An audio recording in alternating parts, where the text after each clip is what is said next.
कोई भी करे, जो सिद्धांत है वो सबके लिए लागू होता है। अमुक व्यक्ति करेगा तो इसका पुण्य हो जाएगा, अमुक व्यक्ति करेगा तो पाप हो जाएगा, ऐसा तो नहीं। किसी भी व्यक्ति को ऐसा नहीं करना चाहिए, चाहे कोई हम ही क्यों ना हो। हम भी जब जाते हैं तो गर्भगृह के अंदर का चित्र हम नहीं लाते। हमारे ब्रह्मचारी मुकुंदानंद जी हैं, प्रतिदिन हमारी तरफ से पहली पूजा में जब वो बद्रीनाथ में रहते हैं सम्मिलित होते हैं प्रतिदिन, लेकिन आज तक उन्होंने चित्र नहीं भेजा। बाहर निकल के हमको बताते हैं कि पूजा हो गई, यही इतना ही से हम लोग ध्यान कर लेते हैं, नियम है। सोने को लेके भी अभी चीज़ें जो वहाँ पर लगाया गया था गर्भगृह में, उसको लेके भी चीज़ें साफ नहीं हो पाई हैं। जाँच की बात देखिए ना, ये गजब की बात है कि दुनिया में धोखाधड़ी हो रही है, ये तो हम लोग सोच रहे हैं, लेकिन भगवान से धोखाधड़ी होने लगेगी, ये दिन देखने को मिलेगा। ये पहली बार हो रहा है। आप देखिए 1 वर्ष से अधिक का समय बीत गया,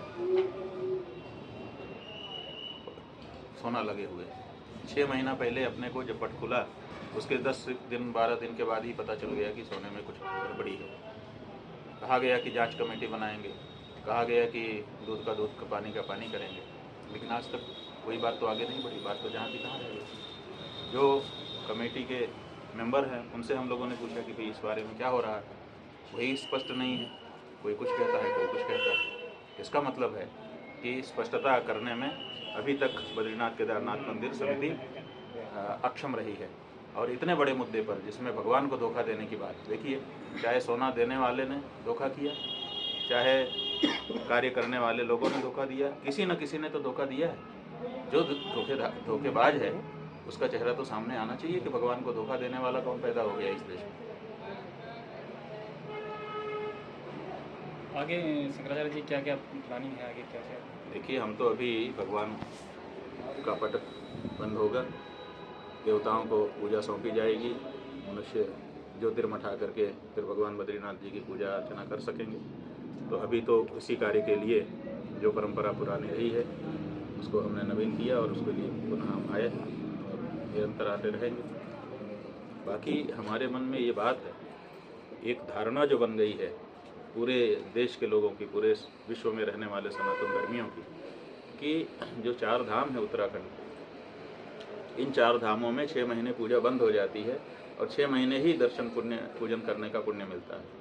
ये धारणा हमारे दृष्टि से गलत है, क्योंकि भगवान की पूजा एक दिन भी रोकी नहीं जा सकती।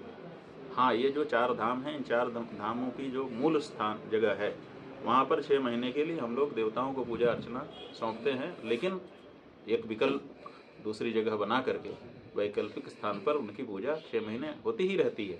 इसलिए कोई गंगोत्री जाना चाहता है तो वो ग्रीष्म काल में तो गंगोत्री जाता है, लेकिन शीतकाल में भगवती गंगा की पूजा मुखवा में होती है। यमुना जी की पूजा खरसाली में होती है, केदारनाथ जी की पूजा ऊखीमठ में होती है, और बद्रीनाथ जी की पूजा जोशीमठ और पांडुकेश्वर में मिला करके होती है। ये परंपरा रही है। तो ऐसी परंपरा जहाँ पर है वहाँ पर ये धारणा बना देना कि 6 महीना आप जाने की ज़रूरत नहीं है, क्योंकि वहाँ पर दर्शन ही नहीं होंगे, भगवान की पूजा का फल ही नहीं मिलेगा। तो हम चाहते हैं कि इस धारणा को स्पष्ट किया जाए। पूरे वर्ष किसी भी समय यात्रा करने वाले लोग उत्तराखंड में आकर के भगवान का दर्शन 4 धाम यात्रा कर सकते हैं। तो इसके लिए हमने सोचा है कि शीतकाल की एक यात्रा हम स्वयं आरंभ करेंगे। शीतकालीन जो स्थान है 4 धाम के, उन स्थानों में जा कर के और दर्शन पूजन करेंगे, ताकि लोगों को इस बात का अनुभव हो कि अभी भी यात्रा चल रही है और की जा सकती है। जोशीमठ को लेके आप मुखर रहे, उत्तरकाशी में 40 लोग टनल के अंदर फंस गए, इसको लेके आप, क्योंकि पहले से ही बोलते रहे कि साइंस। देखिए, दुर्भाग्यपूर्ण है कि ऐसे अवसर बार बार उपस्थित हो रहे हैं और किसी भी घटना से हम कुछ नहीं सीख रहे हैं। ये तो भगवान की कृपा है कि अभी उनसे संपर्क हम लोगों का बना हुआ है, लेकिन कुछ भी हो सकता था। तो ऐसी परिस्थिति में आगे के लिए आवाज़ हम लोगों को और शायद तेज करनी पड़ेगी कि आप इसका रास्ता बना के रखिए। ये जीवन जो है वो अमूल्य है, भगवान की देन है, इसको खतरे में डालना ठीक नहीं। चाहे वो सरकार हो, चाहे कंपनियां हो, चाहे कोई प्राइवेट व्यक्ति हो, किसी के जीवन को वो खतरे में नहीं डाल सकता।